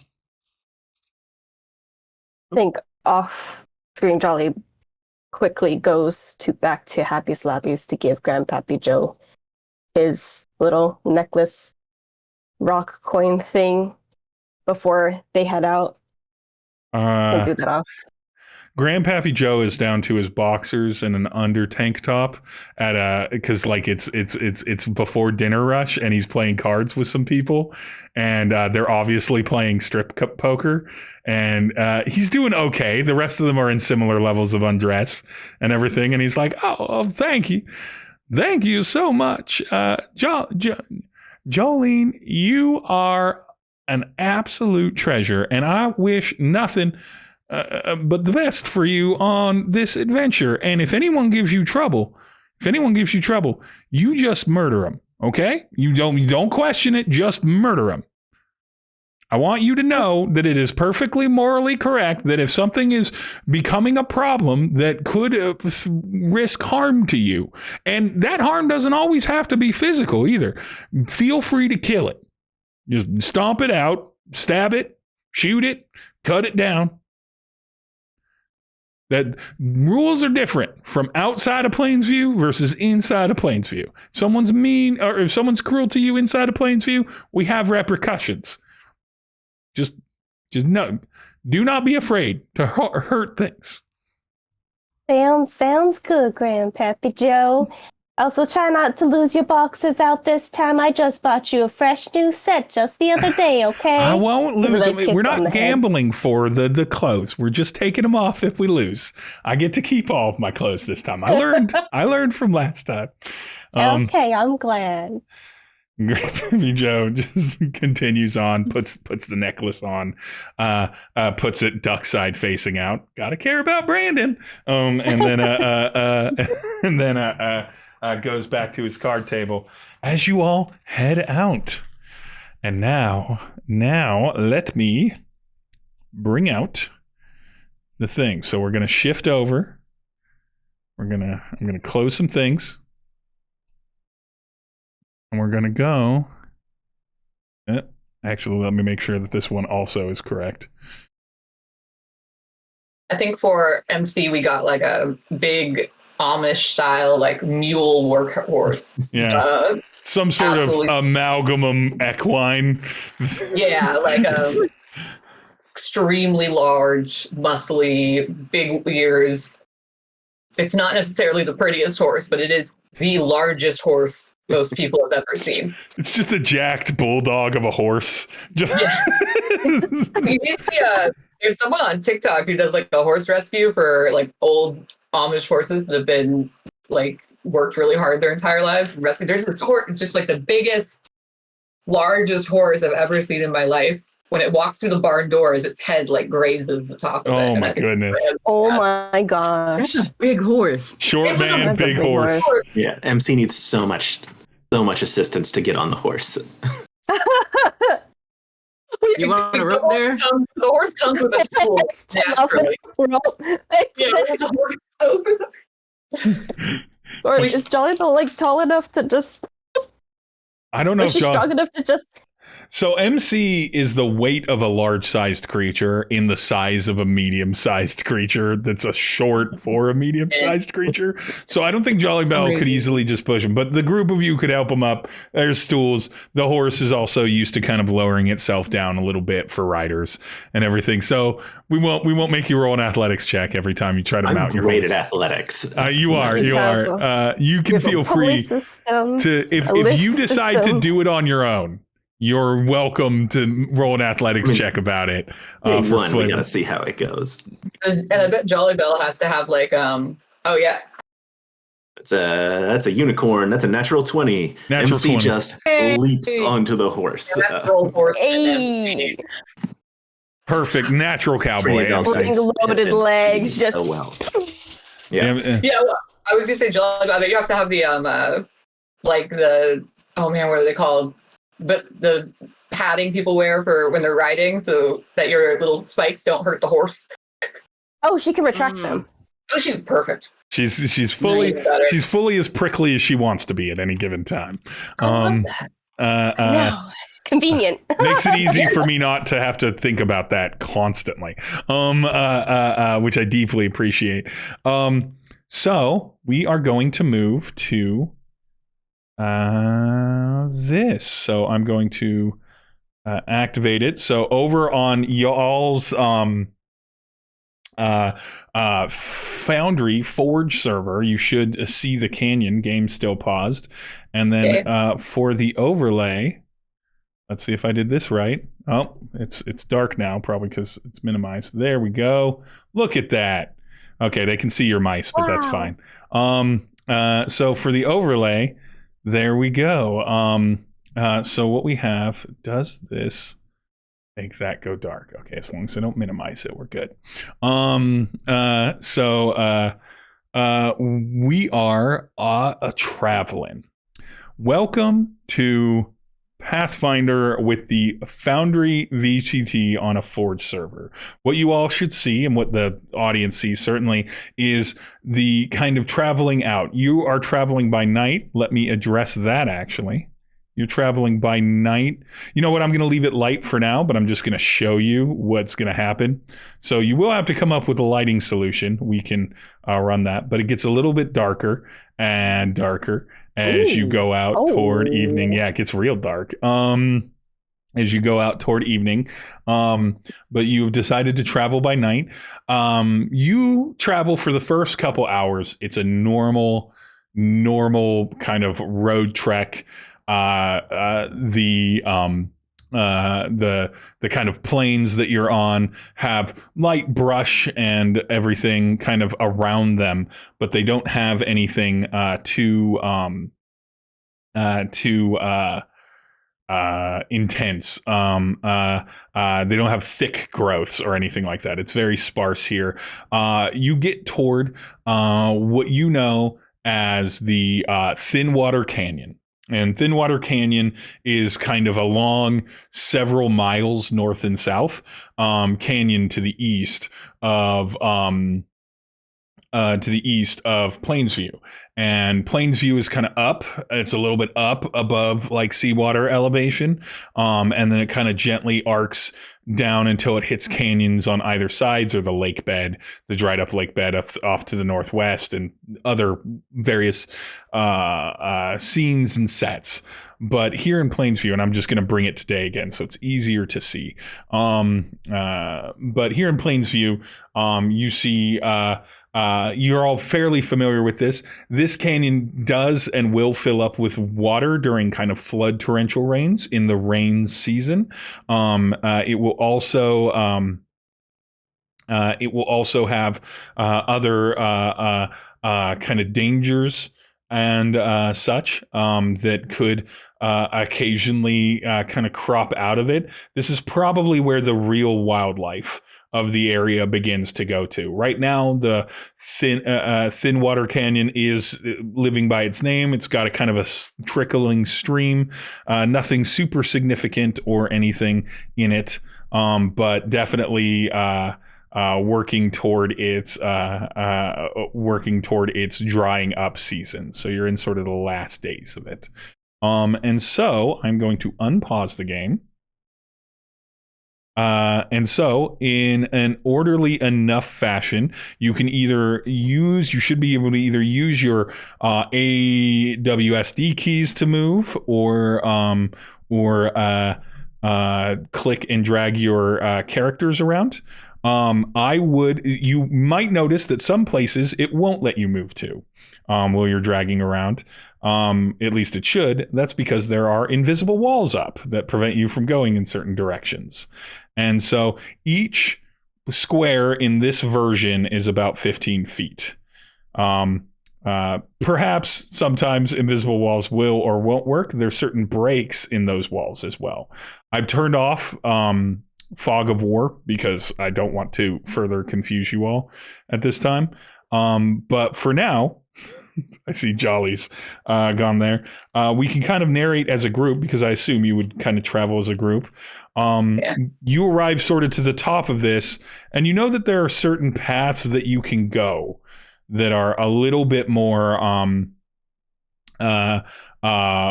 relevant and down the hill. You should be able to see. I think I can. Are we trying to cross the river, or are we just following? You do need to make it across this river. Okay. You do need to make it across this river, which means you may need to make it down the canyon with your horses.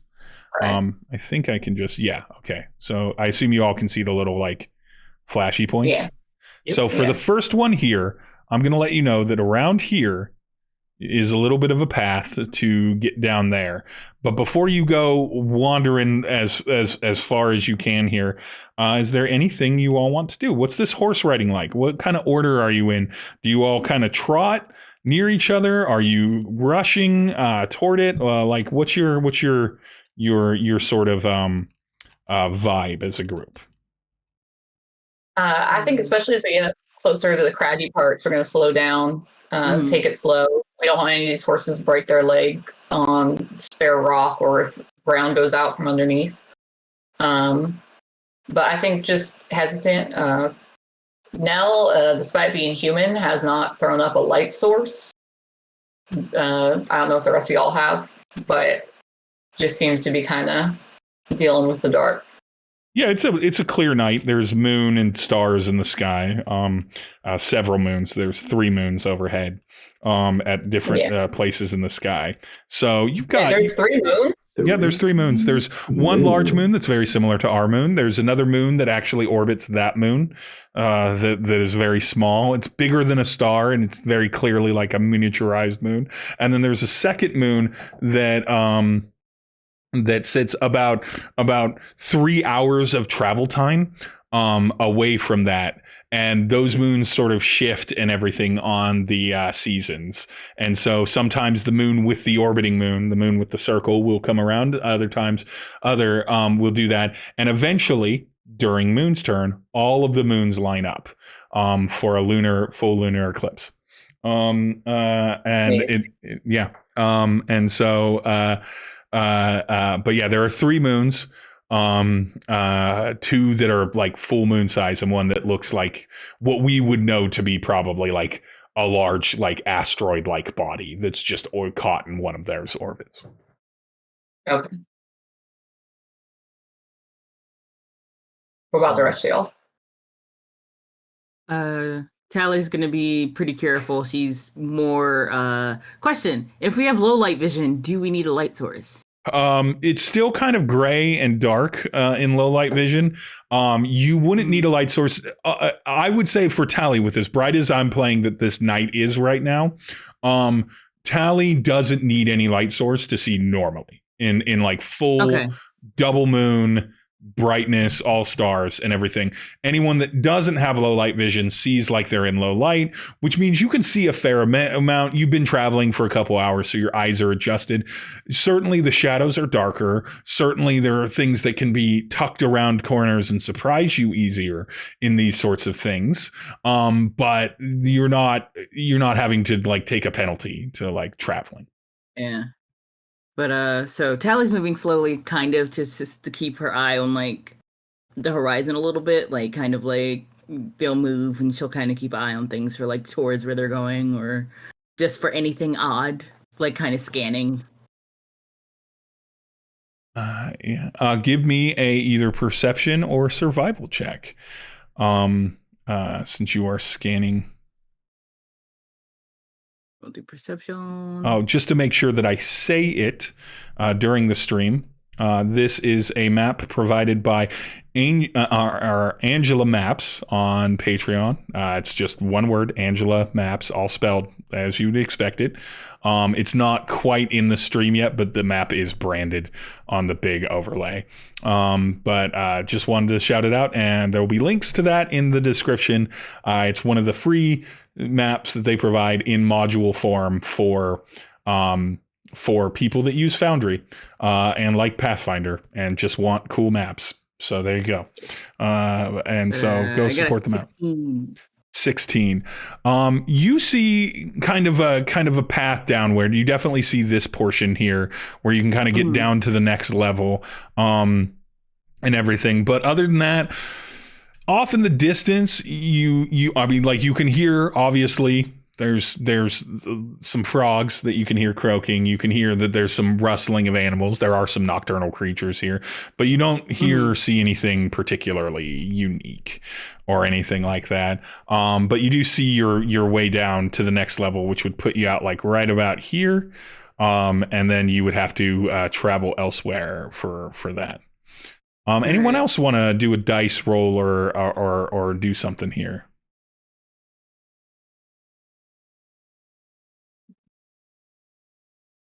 think MC is just excited to be riding horses with folks and is just like lost in whatever small bits of conversation people are having and just absolutely oblivious to everything going on around him. No dice roll needed. Nell is going to can I do a seek action? Yeah. Yeah, you can do a seek action. Seek actions, if I recall correctly. So I've you got can them up use here. them for creatures or objects. Scanning ahead.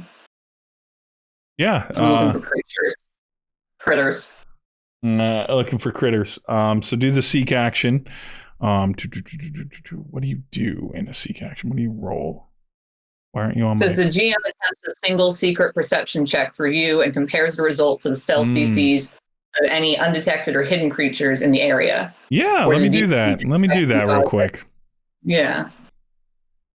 Creature you detect might remain hidden rather than becoming observed if you are using an imprecise sense or if it's such like if they're invisible and I can't see them. I am going to do a hidden roll then. I don't know how to do the little question mark die in this yet, so I'm just going to do it off not on the VTT. Eventually I'll be able to roll dice and you'll see a bunch of question marks on every side. You'll know that I've done a hidden secret roll. It's very passively threatening. You don't see anything currently in the way of hidden creatures or hidden critters. Okay. With that, what about you, Jolly? She's riding at a bit of a slower pace, but enough to kind of keep up with people because this is generally she doesn't ride horses very frequently. So she's just kind of commenting, it's like, am I allowed to say this? You're allowed to say whatever you want. You know, riding a horse is almost like riding people. I feel like Tally just kind of... It's a lot in the hips. A lot to do with the bounce, too. I think you're not wrong. It's quite nice, though. I think I might do it more often. The horses are the people. Why not both? you seem real good at it. You seem real good at it, Jolly. Follow your bliss. Thanks. I appreciate that very much. All right, I need a group survival check from all of you as you kind of make your way down to the next level, and you can all pop yourself down here, I believe, down in this area. But each of you roll your survival. Now, Please, please, please, please.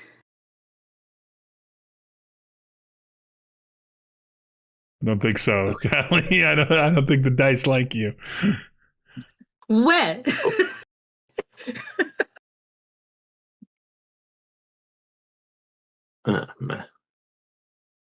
you said survival? Yep. Okay, let's see. That's not. Okay. Solid 10. Hey, MC's doing condition well. out Damn, MC out here with the moves. MC. It's a +0 to that roll. Okay, because it's MC, I'm gonna ask you to do something else. This will still benefit you. I'm gonna ask you to do something else here. Because it's MC, I'm gonna say I need you to roll me a... What stat do I think MC should roll? Give me a wisdom roll. I know you have a +0 in it, so it's not strong. But give me a wisdom roll. Oh no. I'm just gonna roll a d20 then, because I don't know how to make it. Roll wisdom. 10. It's dead even. MC, you see up ahead, and maybe at first you don't even think about it while you're kind of at a distance of it. You just see a fairly large snake just like tucked in a little space back here. I think he wasn't invisible. Now he should be visible. So I think you all should see a little guy right here. Little guy. Oh. Yeah. A snake kind of MC, it takes you a bit, well before anyone's in range. You see with that survival check that only happened because one of the party was doing a search action for critters and everything, and you all described yourself as moving slowly. And it takes you a bit to be like, oh, wait, that's one of those poisonous snakes. It's not just like a normal snake. And you see this little viper guy right here, which I will now, let's see if I can show you off to the party. Can I do the thing where I show you the thing? I think all of you should be seeing the artwork. Yes, the little guy. The guy in the little branch, the little viper in the branch. I don't think I get to see the artwork on the stream. No, I don't. I'll fix that later. But all of you at least get to see this little guy, and you can close him if you want to clear him out. You did show players. There we go. There it is. I love him. I love him so much. My horse hates him. Yeah, the horses begin to get a little jittery, but they've been in the desert. They know about it.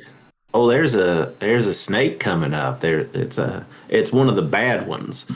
Whoa. Nelly. Wait, that's me.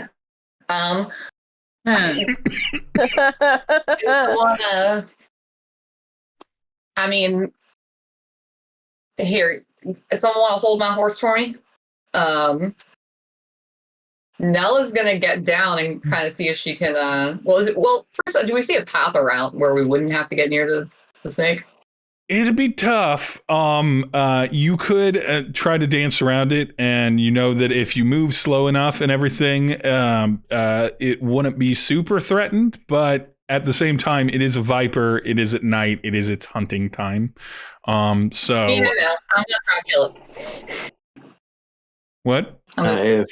If Nell's getting off the horse, MC is absolutely off the horse, pulling hammer. Let's go. I think she wants to take her. Trying to see if there's like attack. Is there a way to filter out attack actions versus? So on your character sheet now, where are you? There you go. If you go to the actions tab, okay. You'll see your unarmed attack and your butterfly sword attack. Yeah, I saw those. I just didn't know that. And so for you to just attack with one of those would just be you hitting it with the strike action. We've got to we'll do a little mechanical adjustment. I think I didn't correct it that your strike was supposed to have your normal attack. I don't think it's adding your proficiency. Let me see if I can fix that real quick on your sword. Give me just a moment. And just have to do a thing. Damage there, persistent bonus, additional custom damage. So we'll just add +3 to whatever your result currently uses if you so choose to swing with it. Okay, Nell's gonna swing down off her horse. As she's swinging down, draw one of the butterfly blades at the same time and try to do like a spin and throw attack and get the snake through the head or something. I'm trying to do this with some swashbuckler flair so I can gain some panache. It says that I gain panache through at the GM's discretion after succeeding at a check to perform a particularly daring action, such as swinging down on a chandelier or sliding from drapery. You also gain panache. All right, we'll do the check for that. That can be acrobatics or athletics, since it's a physical action. Thank you. See what you roll on that one. Trying to use my Pathfinder abilities. You should. It gives you much necessary things. Excellent. Yeah, so you absolutely benefit from that. You're fine. So you get your panache bonus, and then you want to attack it. Before you go and attack it, I need you to roll me a. We're gonna go combat. Now, Do we roll initiative for this, or I believe that you do, but I need all of you in the initiative, and I don't know how I make you do that. Can I? It's just a little snake. Do we all roll it? So it's Or- gonna be a Give me big just a snake. moment. Okay. I'm gonna Just a throw little you into guy. the combat. There you go. Okay. Little guy. So on your right hand side, where you see the cross swords icon beside the chat icon, if you go Yeah. there, it should have a little pop up with an initiative roll, a little die beside it, and you can roll that. Oh, mine was rolled. nice? Damn. And then there's usually like a confirm to roll in it. All right. Hey. So you will get Ooh. that, but unfortunately, the Viper does go first because Goddamn. it was very aware of you, and so the Viper is going to do things. And do not worry, there's one little Viper, and there's a bunch of you. And so since Nell is the first one to do, Viper goes to Nell. Now Viper has to move up a little bit. We're playing it a little loose on what the map is. So we'll just say the Viper used one of its actions to get to you. And everything, and then the Viper is going to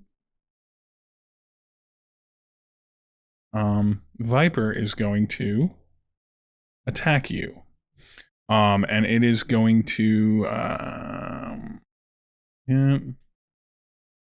strike, roll. In an anvil. I don't know. Of course, my first Anvil. roll on someone is a critical hit. So I'm going to roll Oh. damage. This is going to immediately be the thing. I need you, if it didn't automatically take it off of you, Nell, you'll see in the chat log, you'll see an option to take double damage there. So you click the double and it'll automatically take that. Okay. It takes 8 damage, and then I need you to roll me a fortitude save, please. Will do. Where are my saves? There it is. Oh, I could have popped that in for you. That's my bad. Hey. Hey, you're fine. You're fine. You don't take any dangerous poisons or anything like that. So you see it, and it Damn digs fucking in. It digs in. But fortunately, we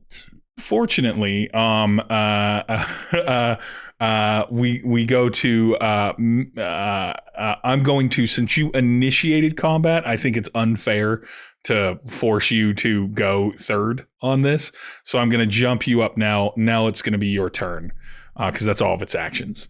It's going to be your turn on this one, so you can swing down at this. Okay. And I'm going to do a precise strike because I have. Yeah, if you want to get super cute with it, if you want to get super cute with the system here on the overlay, on the VTT, you'll notice a little target icon up in the top left by your tokens and other icons, your rulers and stuff, up in the far top left of Foundry Forge. Yeah. If you select that, then select the snake, and then go back to token select so you don't accidentally reselect yourself, and then go off your character sheet, then it will automatically target the snake. And so when you roll things, it'll automatically calculate its AAC and stuff like that, its immunities. It's a very cute system. I will never require that you do that. If you forget it, it's not like it's a big deal. But yeah. She's going to swing down. I have butterfly swords, so do I roll twice or? Nope. You roll the one time, and then you hit the damage button on the chat log is probably the easiest way to get to your damage. Okay, so 17 does hit. 17 hits, and then we would have added +3 to it anyway because of your weapon is kind of messed up. So, it is? Okay. Yeah. And then also because I did the precise strike, I'm getting an extra, I think, default. Let me see. Precise strike. You deal 2 additional precision damage. Okay, so you just get an extra 2 damage on top of whatever damage this is. So yeah. So you get the 2. You actually get a bonus to that. You should be getting your, I think it's your dex bonus on it or your strength I can look bonus. on I have my damage 1d4. I think it's dex because it's a finesse weapon. So my dex is +4. +4. So you should be getting 4 or +4 to that. Because it's still stuck on strength. That's part of the problem. So that would be 6 total. And then you said you got 2? Yeah, you get +2. All right. And then I have 3 actions, right? Well, you would have 3 actions. Would have 3 actions. But with exactly 8 damage, what does it look like when Nell ends this Viper's life? Oh, is this a finishing strike? Yeah, you can. And then I get 2 more d6 as she just completely jumps down. The snake lunges for her, bites her in the arm. She's like, "Damn fucking snake!" And she just spears up with her knife, twists it through the air, and like flicks it off in like a spiral, and then it hits a rock and gets crushed a little too. So MC had immediately responded by jumping off the horse. And Jolly and Tally obviously paying attention to the danger. You all watch Nell just get bit. Be fine about it, pissed but fine, and then murder the shit out of this snake. And that snake be dead. Do I get the little? Can I mark it? Can I mark it dead? Where's my little statuses? Where's my little statuses? Nell, you got anything you want to talk about? It dead. Little skull. Little skull. Little skull. You killed it. It was Snake. You don't want to fuck around with Snake in the dark. We got horse. I mean, you're right. Already hard enough to get down. Anyone got like a rag or something I can wrap my arm up with? And as you all discuss... Oh, go on. I was going to say, can I break out one of my medicine, my healer's tools and use one of the charges? Yeah, let's do it. Since you're already down there, as I thought you were going to say, can I break out one of my ponchos? And I was let's do it. And so I just need you to roll a. I don't even know if you have the action on your character sheet yet. I added the healer's tools, but is it a medicine check to use? Yeah, it's them? a medicine check, and then we'll get into your healer's kitty stuff. Hey, that's not bad. That's a 16. 16 will do it. Roll a D8, I believe. Yeah. I'm gonna do this in person because I don't know where it is on the sheet. That's a 4. 4, and so you can go in and just manually edit your hit points. I will make sure that all of you have the appropriate. I'll go in and double check your character's action sheets and stuff like that as you go through to do it, because there's lots and lots of different actions. For next time, the treat wounds action is on the exploration tab of the actions. Right. And so I do have that. And so, yeah, you do have that. And so, I'm sorry. I made a mistake. It's 2d8. So roll another d8. Oh, I'm just going to do connect. I found the button. So it's that's left. I'm gonna Yes. give you the higher roll. Give yourself 2 more hit points. Thank you. For that, and with that, because it is now 8:15 Pacific time, it is the perfect time after the first little taste of combat, and how incredibly, like, even though you have more hit points than you'd ever have as level 1 D&D characters, the damage output can accidentally be critical, and fortunately a fortitude save so that Nell didn't take another D8 of just poison damage, or D6 or whatever it was. But after killing your first thing, supplying yourselves heartily with various healing... MC very quickly wraps your arm with bandages. Mm-hmm. Thanks. That looked nasty. It was But you skewered it real well. Thanks. Just, knives. The group, now a horse, able to maneuver themselves toward the beginnings of this journey finds themselves in the middle of the night, maybe gathering up little remnants of snake meat. There's nothing wrong. All the poison's in the head. And so Can I collect some snake oil? get some snake oil. Yeah. You can have a little bit of snake oil off this snake. Convert it down into you squeeze out the snake oil. I don't know how snake oil is made, so I'll look into that. But for now, we'll just say that you juice the snake and get some snake oil. Juice the snake. Juice that snake. And with that, we will wrap up for today, and we will be back in 2 weeks. Thank you so much as you begin your journey through the Thin Water Canyon, which I'd like to thank previous me for naming it because I didn't remember the name of this area, and then I was like, oh, the scene's called that. Good job, previous me. But thank you so much. We're gonna go round robin and do the things where we talk about like where people can find you on the internet, and we'll go in reverse order. So we'll start with Rhea. Where can people find you on the internet? You can find me at Rhea Rika on the TikTok or on the Instagrams. Those seem to be where you're at. And then after Rhea, or I believe Jordan, where can we find you? Yeah, I'm at the Jordan Brown, but that's with 2 O's instead of an A, like a normal spelling, over on TikTok. And tomorrow I'm going to be talking about my favorite Emily Axford character. Is it Moonshine? Yes. It's gotta be, right? Great It's characters gotta be, all right? around, but it's Moonshine. Yeah. But it's going to be a bunch of me complaining about how dare you make me choose one and then settling on Moonshine. So, spoilers. We will also have where can people find you, Scout, on the internet? You can find me under the username Neon Saline, neon like the light, saline like the drip. Basically anywhere there's a social media site, that's me. If you see Neon Saline. The branding is vertical and perfect.